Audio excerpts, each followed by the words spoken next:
Welcome back to Keep It Real Boxing. This is Cypher Box. All right, let's see what we got for you in the mailbag today, guys, yeah?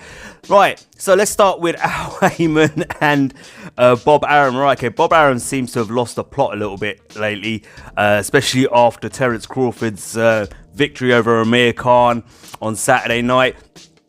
Bob Arum, there's no secret that him and Al Haymon have had a sketchy past, yeah. Let's be honest about it, yeah. They've had their issues. There's no doubt about it, yeah. But let's just get started with Bob Arum and what he said in the ring after the fight with Khan. Bob Arum, no doubt that Terence wants this fight. How will this fight happen against Errol Spence? What?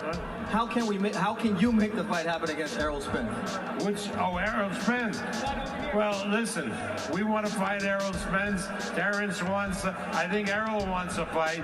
There's one guy that's stopping it, and that's Al Haymon. And every boxing fan should refuse to patronize Haymon's fights until he agrees to have Spence fight Crawford. Now, we all know, Bob, that as a business, when the fight is big enough, you've worked with Don King, you've worked with De La Hoya, even Al Haymon. How do you make this happen? Not Al Haymon. He refuses to allow any of his fighters to get beat by a top-ranked fighter. And if Terence fights Errol Spence, there's one winner, and that's Terence Crawford, and Al Haymon refuses to allow it. Thank you very much, Bob. But Bob Arum didn't stop there. He went on to do other interviews after the fight, and this is what he had to say. No, because you can hear what he's gonna say, Arum said. He's gonna say, Spence, listen to me, don't listen to the white guys. Because if you listen to the white guys, they're gonna steer you down the road. Listen to me, brother. We're part of a brotherhood, and if I tell you not to fight Crawford, I'm telling you not to fight Crawford. That's exactly what he's gonna say. Well, let me tell you, you guys, you writers, have to understand I don't care what publication you write for. What website, who's supporting it, Al Haymon won't make fights. Wilder won't fight Joshua. Why? Because of Al Haymon. Spence won't fight Crawford, not because of Spence, but because of Al Haymon. He's running a scam. And a company and people have to realize that. He is ruining the sport of boxing. You know not to agree to make a Spence fight with Crawford, which is a fight that all fight fans want. Why? Because he's running a scam operation. I'm telling you, he will only have his fighters fight with his own camp unless he gets opponents that he knows his fighter can beat. That's a scam. That's a guy who's not developing fighters, who's not getting young kids like Teofimo Lopez, like Shakur Stevenson are going to be big stars because they are matched. He is a scamster, and unless he's called out and unless you people get off your ass and call him out, it's going to continue. I really put a lot of blame on the boxing writers. It is inexcusable not to make fights that people want to see. It is inexcusable. Now, I don't believe that he thinks that Spence is going to beat Crawford. Now, some people think that Spence is going to beat Crawford and Spence thinks that he can beat Crawford. I know that for a fact, but Al Haymon doesn't believe that Spence will beat Crawford. And he won't do the fight. And they'll say, well, he did Mayweather Pacquiao. He did Mayweather Pacquiao because former CBS chairman and CEO Les Muniz forced him to do that. Les Muniz said Showtime wouldn't put on another one of his fights unless he agreed for Mayweather to fight Pacquiao. Now, God, you guys have got to realize when a scam is going on. A guy got $500 million from a mutual fund, pissed it all away. He's a scamster. Of course, PBC didn't take it lying down. Vice President of Communications Tim Smith for PBC replied to Bob Arum, and he basically turned around and said he felt that Bob Arum was under pressure to deliver fights for Terence Crawford, but this was his actual quote. There are more great fights ahead for Terence Crawford, like the one he had against Amir Khan, without pulling Errol Spence into the picture. Just as there are several great fights against champions for Spence. We'll let Arum handle top rank and Crawford business while we attend to Errol Spence and Premier Boxing Champions business. Truly exciting times in boxing and the welterweight division. The whole thing reeks of desperation from Arum. It's embarrassing, really. These fights will happen when the time is right. But it didn't end there. Leonard Ellaby of Mayweather Promotions jumped in and said, "By making those comments that he made, I guarantee you that that's not going to help him in any kind of way. I guarantee you that. You can sit around and I want you to quote me on this. But you can't sit around and talk shit about somebody and then right away go try and make a deal with him. He's completely lost his mind. I think he's lost his mind. Right now, nobody really knows either Spence or Crawford outside of 300,000 or 400,000 boxing fans. If we're looking to elevate the sport, everyone has to make a concerted effort to do that and think of the big picture. They don't happen just because Bob Arum jumps up and screams and yells because he wakes up one day and realizes, I can't deliver my kid a big fight. You would agree the Wilder Fury fight was very successful and people liked it and wanted to see it again, right? Well, the rematch was a week away from being made, and guess what? Bob Arum and Top Rank came in and signed Fury and ended the rematch. I think Bob has done everything he can possibly to f this up. Now, Bob Arum told Kevin Iole of Yahoo Sports, and this is a direct quote, yeah, he said to him, I'm all in. When it comes to Crawford and Spence, he said, I'm all in. We'll do a 50-50 split, the TV with both ESPN and Fox or whoever they want to use. Do it like we did for Floyd and Manny. It's easy. Now, Ellaby's turned around and said basically to that, what he's turned around and said is that Al Haymon is going to be in no rush to make that fight or even take that offer. He doesn't even have to pick up the phone. The reason being is because they've got enough fights over on PBC to keep Errol Spence Jr. busy. And they do. There's Garcia, there's Shawn Porter, there's Keith Thurman, right? This is what Ellaby had to say. You ain't got to pick up the phone and call nobody, Ellaby said. You don't have to argue with nobody. You got nothing to discuss with nobody, and they can make it on their own. And they're all great fights. Bob Arum would love to make those fights tomorrow, but Bob Arum don't control PBC or Al Haymon, Ellaby said. Bob was talking about Besputin. He can make Besputin and Crawford. Okay, look, the problem here is, right, okay, it's simple, right? Now, I don't know, I was looking for it earlier. I don't know how many years Terence Crawford is now, what kind of extension he signed with Top Rank. He signed extension just before the Jose Benavidez fight, I believe it was. It was a multi-year extension. Just when Top Rank cracked another deal with an extension also with ESPN. But the issue here is that when you look at Errol Spence Jr., Errol Spence Jr. doesn't have to panic in terms of he's got opponents. If he can't make the fight with Spence, he's got opponents on PBC. Yeah, he's got top elite level opponents, elite level welterweights on PBC. He's got Keith Thurman potentially. He's got Manny Pacquiao. Yeah, he's got Shawn Porter, Danny Garcia. He's got another 4 fights there potentially on PBC if those fights can get made. Right now, rumor has it that Errol Spence has signed to fight Shawn Porter for the IBF, with his IBF title on the line, and fighting for Shawn Porter's WBC welterweight title in Texas this summer. Right, that's the rumor. We'll have to wait to see if any more news comes out about that, but that's the rumor apparently. So do you know what I mean? He can still make big fights against other elite level welterweights because PBC control the welterweight division. Just kind of like how the Zone control the middleweight division, PBC have a handle and control over the welterweight division. Right? Now you go over to Top Rank. Unfortunately for Terence Crawford, who is a phenomenal fighter, no doubt about it, put on a really good performance against Amir Khan. Amir Khan quit. I'm not going to talk about that now. But anyway, who does he fight next? Now he can make a fight with Kell Brook, because obviously Kell Brook's come out and Kell Brook's now saying, hey, you know what? Forget Khan. I want Crawford next. So that's an option for him. Obviously, Arum has got a good relationship with Eddie Hearn and Matchroom. So that's a fight that can easily get made. Bo Max come out and turned around and said, who's Crawford's trainer and manager, turned around and said the fight's not going to happen in England, it's going to happen here in the US. You know, you're coming to the champ doesn't come to you, which is fair enough. But that could be potentially the next fight for Terence Crawford.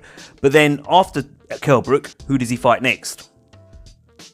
You know, Kell Brook's last performance wasn't great. He hasn't really been active as he needed to be after the Golovkin fight, you know, with injuries and all sorts of things that have gone on with him. Couldn't decide whether he was going to go up to 154 or stay at 147. Looks like he's willing to stay at 147 because he keeps talking about 147 pounders. I personally think the 154 pounder fighters will be too big for Kell Brook. So if he's going to stay at 147, there's a potential opponent for Terence Crawford. Great, his next fight's probably sealed. They're probably working on it right now, no doubt about it. But then who does he fight? So if Spence fights Porter, Crawford fights Kell Brook, they both got their next fights lined up. The next fight for Spence would be either Garcia or Thurman, right? Who does Terence Crawford fight? Now this is interesting what I'm going to say here now, because there was another article, and this is Bob Arum. This is Bob Arum himself saying this, right? So listen to this. So this is what Arum said the next day after Crawford Khan to a group of reporters.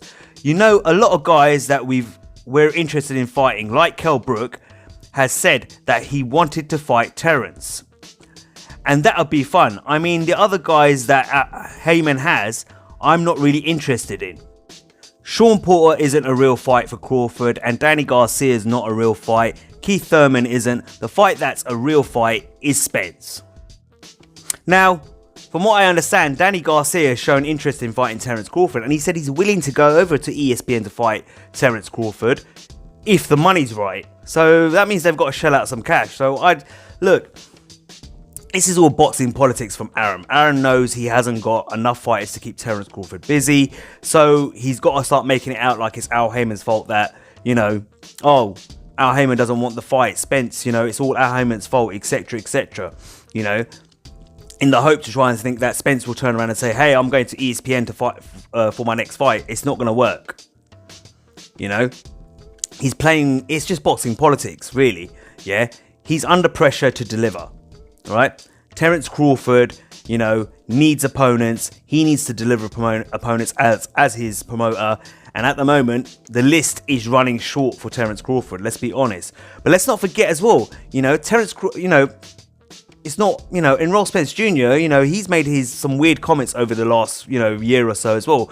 Especially when Terence Crawford and Errol Spence Jr. came face to face. Do you remember that? And what did Errol Spence Jr. say? He said, hey, why would I fight you when I can take an easy fight like Sean Porter? Right, exactly. Yeah? He goes, why wouldn't I? Why wouldn't I fight Sean Porter? Why wouldn't I take the easier money instead of fighting you? You know, so at the same time, you have to kind of wonder, does Spence really want that fight right now when he's making comments like that? You know, is it Al Haymon? You know, is it Spence saying, actually, no, I'll rather milk it and make that fight later on and take the easier fights for now? We've got enough people here on the PBC stable to keep me busy. You know, who knows? He may be saying that, because when you make comments like that, it's got to make you wonder how much you want the fight, right? But again, why wouldn't Bob Arum as well at the same time, knowing that Danny Garcia says, hey, you pay me enough money, I'll come over and fight Terence Crawford? Why wouldn't you say, okay, start negotiating. All right, I can't get Spence, but hey, I need to keep my fighter busy. So let's get Garcia over. Let's get Danny Garcia across to ESPN for a fight. You know? It doesn't have to be Spence all the time. Like, listen, that Spence fight isn't going to happen. I agree with Leonard Ellaby. That Spence fight isn't going to happen anytime soon. Crawford Spence is not going to happen now. It's not. It's business, guys. It's like Mayweather Pacquiao. It's like Joshua Wilder right now. And this is the same thing. Yeah, it's not going to happen right now. They're gonna milk it. They're gonna let it marinate. That, you know, that old world boxing fans hate. You know, they're gonna let it marinate. They're gonna let it marinate, right? And then when it's ready, they're gonna make that fight. You know, you've heard Tim Smith say it. You've heard Ellaby kind of say it as well. They're looking at it from a business point of view, whereas Bob Arum is desperate. Yeah, he's looking at it from a desperation point of view, because in his head he's thinking, hey, I need to get my guy some fights. right? After Kell Brook, I can get him the Kell Brook fight, no problem. Who does he fight after that then? Now I've got a problem on my hands because I don't know how long. It's a multi-year contract he's got. I thought it would have been smarter if Terence Crawford had signed a fight contract, like a 4 or 5 fight contract, because if he fights Kell Brook next and he doesn't get any other top level competition after that, and he's unhappy, he could keep fighting. And once his contract runs out, the fight contract runs out, he can then turn around and say, hey, Bob, I'm leaving you now, mate. I'm going to have to cross to the other side because you're not getting me the big fights. But if he's tied himself into a fight contract, like a 5-year fight, a 5-year deal or 6 or 7 year deal, that means for the next 5 to 7 years, he's stuck on top rank no matter how many fights he has. Do you get what I mean? So I don't know how smart that was on his part. But look, it's a bit of both. Yeah, I think you've got Al Haymon and PBC who are looking at it from a business point of view and saying that, hey, no, we need to let this fight marinate a little bit more. We've got fighters here over on PBC to help keep Errol Spence busy, for the next couple of years, potentially. Right? Terence Crawford's side, Bob Arum, he's desperate because he knows if he makes a fight with Kell Brook and he doesn't see any other fight apart from the Errol Spence Jr. fight as a real fight, he's got no other fighters to keep Terence Crawford busy. And he's talking about Al Haymon likes to keep things in-house. So does he. And if Al Haymon only likes to keep things in-house, when Terence Crawford fought at 140 pounds, didn't John Molina cross over from PBC and fight Terence Crawford on ESPN? Or was it HBO? I don't know, but he crossed over to the other side and fought on a top rank card. Right? You look at Jesse Vargas. Jesse Vargas is managed by Al Haymon, but promoted by Eddie Hearn and fights on DAZN. So Jesse Vargas is a PBC fighter. He is signed to a management contract with Al Haymon, but is promoted by Eddie Hearn and fights on DAZN. Look at Daniel Jacobs. Daniel Jacobs is an Al Haymon PBC fighter. He's managed by Al Haymon and his PBC brand, but he is promoted by Eddie Hearn and fights on DAZN. So PBC fighters quite clearly do go to the other side. But how many fighters come from the other side over to PBC? Not a lot. I can't think of one. If you can think of one, let me know. Maybe it's just my memory. I'm not picking, feel free to let me know if there's any fighters from Top Rank or DAZN or even in the past HBO who came across and fought, a PBC fighter on a PBC show on Showtime or whatever. Let me know, because to me, that's the way it looks. Yeah, I think PBC are looking at it from a business point of view, marinate the fight, increase its value, get more people interested in watching it, make a big pay-per-view out of it. Whereas Arum's a little bit desperate and he knows he needs to make big fights for his boy Terence Crawford, because at some point, Terence Crawford might grow impatient later on in the next year or two, saying that, hey, I'm tired of fighting these guys you're lining up for me. Where's the challenge? Get me a big fight. Come on. Yeah? And one more thing before I move on this. Let's not forget, Terence Crawford is tied into a contract. Errol Spence Jr. is not tied into a contract. His only contract Errol Spence Jr. is tied into is his management contract with Al Haymon. He's not tied into a promotional contract with a promoter. He's not tied into any broadcaster contracts with any broadcasters. So you may also turn around and say that, well, it's easier for Spence to cross over and fight on ESPN because he's got nothing really holding him back except for the management contract with Al Haymon. So that's another thing you could throw in there as well. How do you make that fight easier? You still might have to make it a 50-50 fight, and split everything 50-50 down the middle, even if the fight only takes place on ESPN. That's another option, but full well PBC aren't going to allow that to happen. Even Spence himself has said he's not going to allow that to happen. He says, I fight here on Showtime. So, which means, that's just me, throwing something out there, a little bit more information for you guys out there, if you haven't already thought of it. But guys, this is boxing politics, and I'm telling you now, for those of you who are hoping that this fight happens by the end of this year, I will be really shocked, as I've been saying about Anthony Joshua and Deontay Wilder over the last couple of years, is that I would be really shocked if Spence Crawford happens by the end of this year. It's not going to happen, guys, I'm telling you. Now, staying on the welterweight division for a second, according to Lance Pugmire of the Los Angeles Times, Manny Pacquiao and Keith Thurman are set to meet each other in July. Right? Apparently they're finalising the deal. Apparently there's a rumour that they're finalising the deal, or they're in talks, or whatever it is. But that fight could potentially happen in July. But he's also said that Danny Garcia, with his win over Adrian Granados this Saturday, has kept him in the mix to potentially fight Manny Pacquiao next as well. Right, here's my take. Right, Manny Pacquiao stepped in the ring after Spence Garcia. I don't know why he did that if he wasn't going to live up to his word. He said, hey, we can make the fight. You know, Spence said, hey, it would be an honour to fight him. Let's make the fight. And, you know, Pacquiao's answer to that was, yeah, let's give the fans a good fight. And now suddenly he's fighting, I would say, the easier options right now in Keith Thurman and maybe potentially Danny Garcia. Right?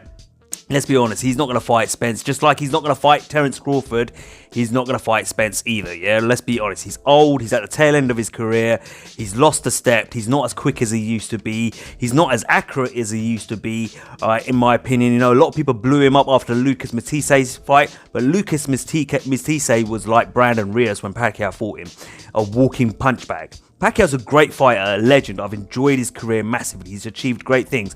But facts are facts. The guy's 40. He is now slowing down. You know, he's one of those fighters like Roy Jones Jr. at the tail end of his career. You know, he's a fighter who depends on his explosiveness and his speed. And that's starting to wear down now, right? So naturally, he's not going to go up against someone like an Errol Spence Jr. He's going to go up against a Keith Thurman who's coming off a 2-year layoff, who didn't look bad against Josito Lopez. Josito Lopez is a game fighter. He may be a gatekeeper or journeyman, or not even journeyman, but a contender who, you know, hasn't really ever picked up a world title or considered elite level, but he's always game. And he did give Thurman a good test, you know, coming back off a 2-year layoff. That was quite impressive for Keith Thurman, in my opinion. You know, the movement, etc., and stuff like that was there from Keith Thurman. So, you know, he that would have knocked off a lot of the ring rust and got him back in the ring. But, you know, how his injuries are playing up, I don't know, yeah? Because he was complaining about his right hand, I believe, after the fight as well. All right, Danny Garcia, he fought Adrian Granados over the weekend. I still haven't had a chance to watch the fight, but I watched highlights on Instagram, right? And in my opinion, he fought a natural 140 pounder, in my opinion, right? Not being funny, Adrian Granados is tiny compared to Danny Garcia. You know, you expect him to beat that guy. You know, I think Granados should go down to 140 and try and do something at 140. The guy's got a lot of heart, don't get me wrong, but I don't think he belongs in the welterweight division. So he hand-picked opponent to make himself look good and keep himself in contention for a potential fight against Manny Pacquiao. What do I think? I think if I had to pick, I would rather see Pacquiao versus Thurman than Pacquiao versus Garcia. I think Garcia, you know, he's too flat-footed, and you know, he'd probably be a bit more of an easier target for Manny Pacquiao. Whereas Thurman, I think, would present a tougher fight. Do I think this is a good fight? Yeah, I think it's a good fight. Don't get me wrong. You know what makes me laugh as well, though? You know, and I kind of said for years now, for the last couple of years, I've given Keith Thurman the benefit of the doubt as well. All right, but Keith Thurman, if he's willing to get in the ring with Manny Pacquiao, why can't he get in the ring with Errol Spence Jr. next? You know, is he considering Manny Pacquiao a tune-up fight? Probably not, but what he's probably thinking is that's a big payday as well. So I'm guessing that's what he's doing, why he's doing a Manny Pacquiao fight, in my opinion. He's probably looking for that big payday. He'll get that with pay-per-view with Manny Pacquiao. So with Garcia, he could fight Spence next if he wanted to. But where's the bigger payday on pay-per-view? With Manny Pacquiao, right? So they're going to go for the money. Rather than the glory with, you know, a in-prime fighter like Errol Spence Jr. or a fighter who's entering his prime and is a lot more dangerous than Manny Pacquiao. Manny Pacquiao doesn't want anything to do with Errol Spence Jr. either anyway, let's be honest. And of course, don't forget, there is a rumour going around that Errol Spence Jr. is set to fight Sean Porter in Texas, you know, in the summer. So it's interesting to see, you know, what comes out of this. Look, I've got no problem with the fight itself. Whether Pacquiao fights Garcia or Thurman, I still think they're good fights. You know, he's a legend, you know, and it's an opportunity for these guys to get that name on their record as a win and make a heck of a lot of money along the way. I haven't got a problem. I think there'll be good fights on the night. You know, they'll be entertaining, no doubt about it. But ideally, I would like to have seen Pacquiao live up to his word and fight in Errol Spence Jr. But at the same time, a lot of people will say he's got nothing left to prove. And yeah, I suppose to a degree, he's looking just for his final paychecks. And why not make those paychecks easier or easy as possible by fighting the likes of Keith Thurman and Danny Garcia over in Errol Spence Jr. And Keith Thurman and Danny Garcia, they're looking at, hey, we can get a name, you know, whichever one of them gets that fight, we can get a name on our record like Manny Pacquiao, a legend, you know, and a win off him, plus get paid massively over pay-per-view with pay-per-view money. Great opportunity for them as well. So look, I'm not shitting on the fights. They are good fights. I just would have liked to see one of them take on Errol Spence Jr. And if Sean Porter is fighting Errol Spence Jr., I think Errol Spence Jr. beats him in like 6 or 7 rounds. 6 to 8 rounds, I'll give Sean Porter. I think he knocks him out. That's just my opinion. Look, end of the day, look, that's all I've got on the welterweight division. I'm going to move on to the next subject now, yeah? Okay, so let's talk about the heavyweight division. Look, the heavyweight division is the division at the moment, you know what I mean? It used to be the welterweight division, but everyone's talking about the heavyweight division now. It's so much going on in there, it's unbelievable. Except for the fights we want to see, of course. Look, as you all know, Jarrell Miller tested positive for 3 banned substances recently, so the fight with AJ is off. AJ is looking for a replacement. And apparently Eddie Hearn's been talking to Team Ortiz. Ortiz's promoter has turned around and basically said that he's tired of Eddie Hearn trying to lowball his fighter. He's not happy with any of the offers that Eddie Hearn has made. No contract has been sent, and they're tired of playing games. He also turned around and said something along the lines of, I believe that, you know, at least with Al Haymon, you don't get this. Al Haymon treats you fairly, basically meaning that Al Haymon pays you well and Eddie Hearn is trying to screw us over, right? Now, apparently, according to BoxingScene.com, sources and many sources have verified that basically Eddie Hearn made Luis Ortiz's team a $5 million offer to fight Anthony Joshua on June 1st, which apparently to them is $1.5 million less than was being offered to, that was made to Miller, was guaranteed to Miller. Miller says otherwise, yeah. If we go back to Sway's Universe when he was on there, we know when he's doing his freestyle and all that sort of stuff, cussing out Anthony Joshua, he turned around and said that it was close to 7. He first said 7. He goes, no, actually 8 million. All right. So what happened was Anthony Joshua wasn't willing to pay 6.5 million. He wanted to pay less, so he played less out of his purse. DAZN topped it up and Eddie Hearn topped it up, and it reached 8 million. So that's not exactly correct. Yeah, Jarrell Miller has confirmed that himself before he tested positive for his those 3 banned substances, and now is obviously out of the picture. Okay. So it's actually a lot less, right? It's like 3 million less than what they were offering, than what they were offering Jarrell Miller. Now I know what everyone's gonna say. Oh, Luis Ortiz is ducking Anthony Joshua. He rejected that money. His highest purse was $500,000 against Deontay Wilder, etc., etc., etc. Let me just make something really clear to all of you guys. If you haven't caught onto it yet, you know, is that it's all about money, guys, right? When you reach the top of the sport, when you reach the elite level of boxing, yeah, it's all about money, all right?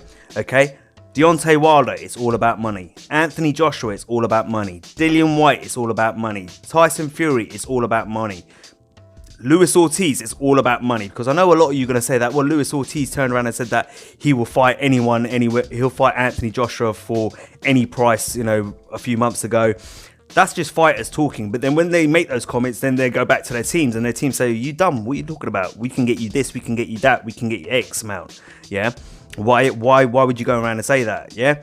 So some of these fighters talk on emotion because they want the fight, but then they get told by their promoters, no, we're not going to let you go into that fight without making that kind of money, without making a good amount of money. Because remember, the promoter's got to make money off it as well, don't forget. Yeah, the cornermans, the manager, etc., they all got to make money as well, right? So they're not going to allow their fighters to go in there for peanuts and then they don't make jack shit out of it. right? That's every fighter. Every fighter. It is all about the money, guys. Yeah, this is the boxing business end of things. Yeah, all right. It's always about the money. All right. So stop it with all that other stuff. Yeah. So let's first of all take into account. Yeah, let's see what the cost value is for a fighter. Right. So say he takes that $5 million. Right.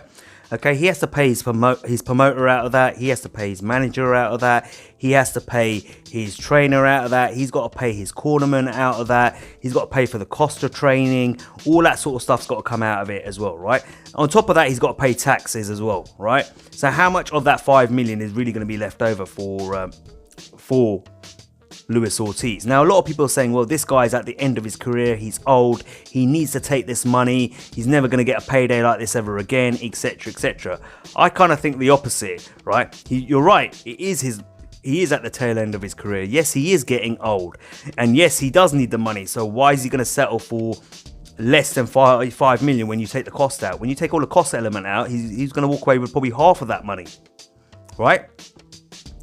You know, is that going to last him a lifetime? No. So naturally, he's going to be asking for more money. Now, apparently, Eddie Hearn offered $5 million. He's asking for 10. This is where the negotiation bit now. Eddie Hearn's going to have to probably... Now, Eddie Hearn's doing his job. Because as a promoter, his job is to lowball Luis Ortiz. That's his job. That's what his job is, yeah? He's got to do... That's what he's supposed to do. Right, make more money for his own fighter and his own promotional company and lowball the opposition. Right, they're not settling for that though. They're not stupid. They're turning around and saying, no, we want 10 million. Right, okay, we want at least what you've offered Jermell. Now, they would have said, hey, if we ask for 8 million, like whatever Jermell was earning, he's going to give us another lowball offer, or what they consider a lower. Well, I won't say a lowball offer, but a lower offer. Right now. If they say 10 million and then Eddie Hearn comes back, all right, listen, I'm willing to give you 7.5 million. Take it or leave it. They'll probably jump at that because that was pretty close to what Jermell was making. So it's the art of negotiations. Eddie Hearn's job is to bid low. Luis Ortiz is to counter bid that or give a counter offer and say, hey, I want 10 in hopes that Eddie Hearn's next offer will be halfway between that. Somewhere between that, 7 to 7.5 million. Okay, you got to think as well. Luis Ortiz team are probably thinking, well, hold on. Luis Ortiz is a top name in the heavyweight division. He's an elite level heavyweight fighter. Okay, not only that, you got 5 weeks to find an opponent. It's 5 weeks now because this would have been 6 weeks. Yeah, this week. It's now we're halfway through this week. That means they've got 5 more weeks to find another opponent. Okay, so that means that they're trying to, I suppose, in a sense, hold Eddie Hearn to ransom and say, hey, you're desperate. You need to save your show on June 1st in Madison Square Garden. Anthony Joshua's US debut. You need to save the show. If you want to save the show, we're happy to step in and help you save the show, but you better pay us the money we want. So it's business, guys. That's all it is. He's not ducking him. He's not running from him. He's not hiding from him or anything like that. This is just boxing business, guys. All right. Now, the fight may not materialize because, you know, they may turn around and say, hey, Anthony Joshua must say, I'm not paying him that kind of money. Do you know what I mean? And the fight might not materialize for that way. But at the same time, you need to understand that Eddie Hearn's under pressure to present the boxing fans on June 1st a worthy opponent, a worthy replacement. And yes, I know Andy Ruiz and Michael Hunter's names are being put out there, but come on, guys, who's going to tune in for that? Like, if Anthony Joshua fights Andy Ruiz, yeah, I'll kid you not, or Michael Hunter, I will not be paying and staying up for the pay-per-view for that.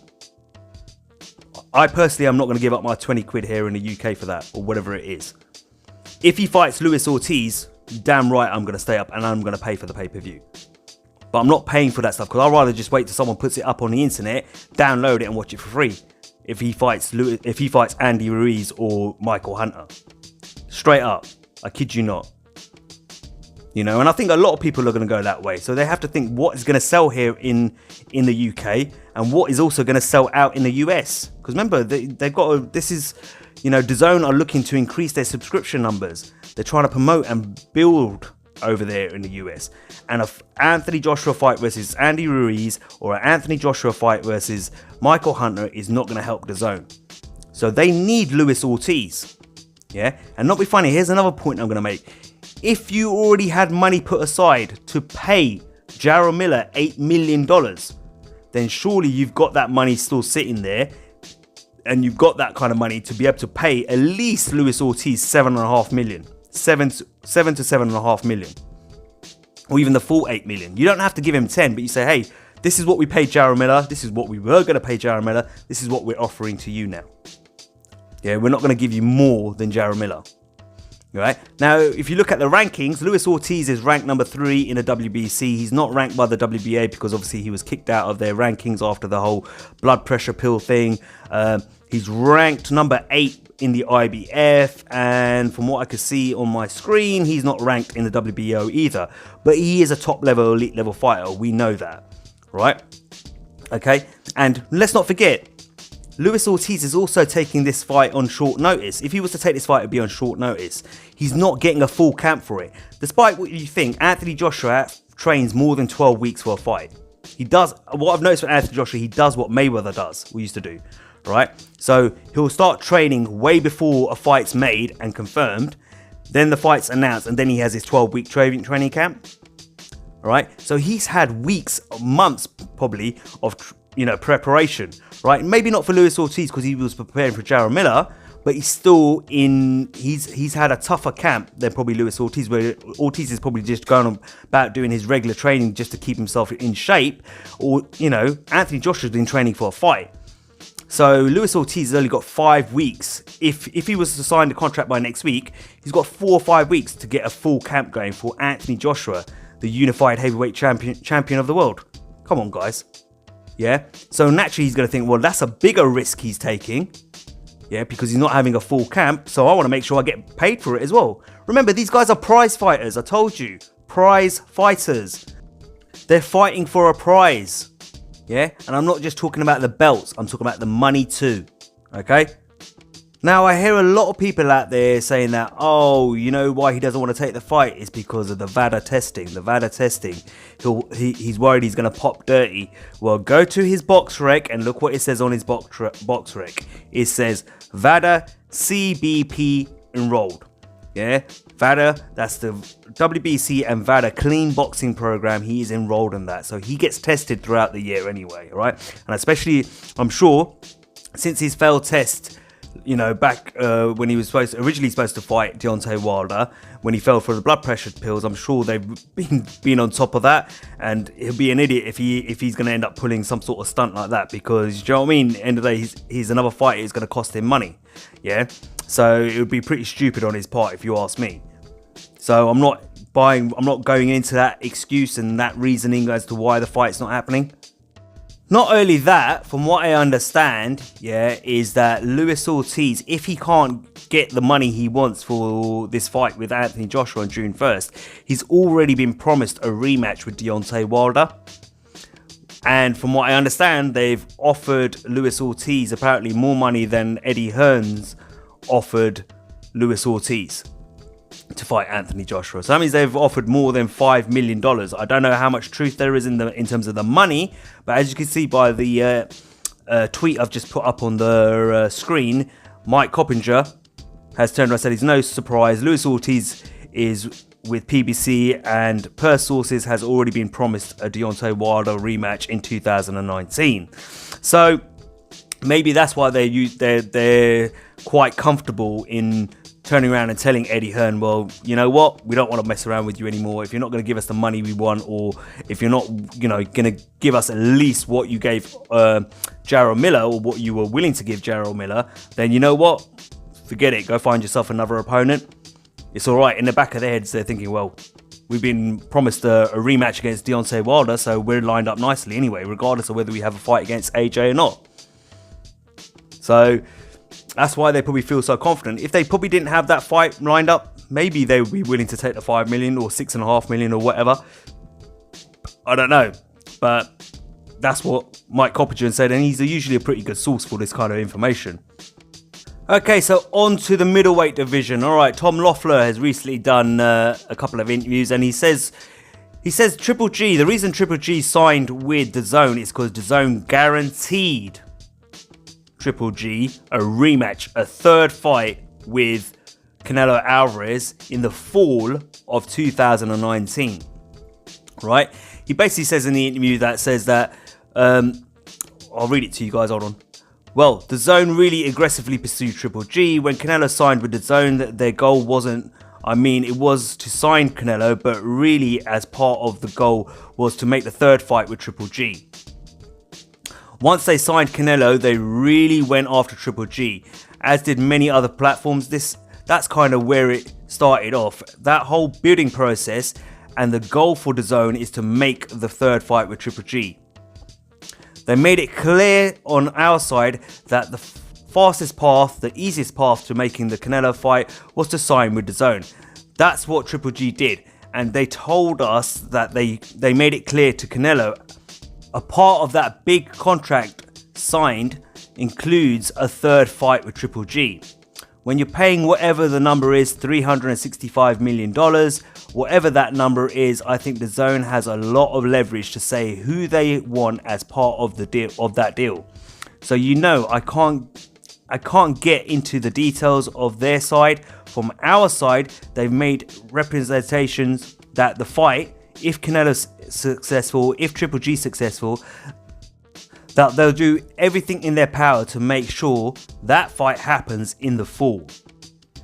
He also stated as well that, he had no problem making a fight with Demetrius Andre, providing the fight made sense. He has got a world title, the one world title that Triple G never got his hands on, which was the WBO title, because according to Tom Loeffler, they made multiple offers to Billy Joe Saunders, and Billy Joe Saunders turned them all down, basically. But they said, if it makes sense, we'll make that fight. Here's what I've got to say is to me, all it seems like is Triple G is at the end of his career. He's not really interested in fighting Demetrius Andre. He's not really interested in fighting Jermall Charlo.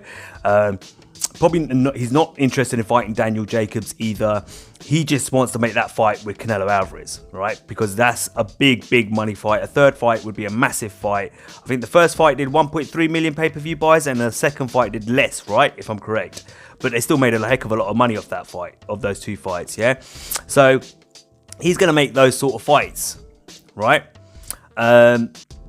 Whether he's looking to have that kind of fight with Canelo Alvarez, yeah, and then maybe fight lesser opponents and finish out his career, I don't know.